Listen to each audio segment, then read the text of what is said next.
ஆஞ்சநேயருக்கு இருக்கிற குவாலிட்டிஸ் யாருக்கும் கிடையாது. ஆஞ்சநேயர் எப்பவுமே ராமர் சொல்றது தான் நான் செய்கிறேன், ரெண்டாவது எண்ணங்கிறது எதுவும் கிடையாது. கிடையவே கிடையாது. ராமாயணால ஒரு ஸ்லோகம் இருக்கு, இது சுந்தரா காண்டம் ஸ்டார்டிங்ல ஒரு ஸ்லோகம் இருக்கு. யதா ராகவர் நிர்முக்த ஷரஸ்வசன விக்ரமஹ கச்சே தத்வத் கமிஷ்யாமி லங்காம் ராவண பாலிதாம். ராமரோட வில்லுலேருந்து எப்படி ஒரு அம்பு போய் அந்த டெஸ்டினேஷன் அப்படியே சேருமோ, நானும் அப்படிதான் லங்கா போயிட்டு சீதா மாதா எங்க இருக்கார் அப்போ அந்த வார்த்தையை நான் ராமர்கிட்ட கொண்டு வரேன். அப்போ இங்கே சத்தியம்னு சுவாமி சொல்கிறது என்னுள் உறையும் ஆன்மாவை நான் எப்போ உணர்றனோ அதுதான் சத்தியம் அப்படிங்கிற சுவாமி சொல்கிறது கான்செப்ட். அப்படின்னா அதுக்கு ப்ரூஃப் யார் அப்படின்னா ஆஞ்சநேயர் தான். தன்னுக்குள் உறைந்திருக்கும் ராமரை அவர் உணர்ந்ததுனால தான் ராவணன் கிட்ட போய் என்ன சொல்றாரு, தாசோகம் கோசலேந்திரஸ்ய அப்படிங்கிறாரு.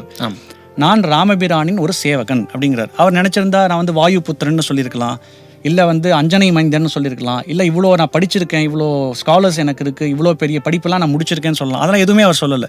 தாசோகம் கோசலேந்திரஸ்ய அப்படின்னா இந்த சத்தியத்தை அவர் உணர்ந்ததால் என்ன சொல்றாரு, தனக்குள் இருக்கும் ராமனை உணர்ந்ததால், அந்த ஆன்மாவை உணர்ந்ததால் அவர் என்ன சொல்றாருன்னா சத்தியம் நான் தாசோகம் கோசலேந்திரஸ்ய. இதுதான் சுவாமி சொல்ற இந்த சத்தியம்.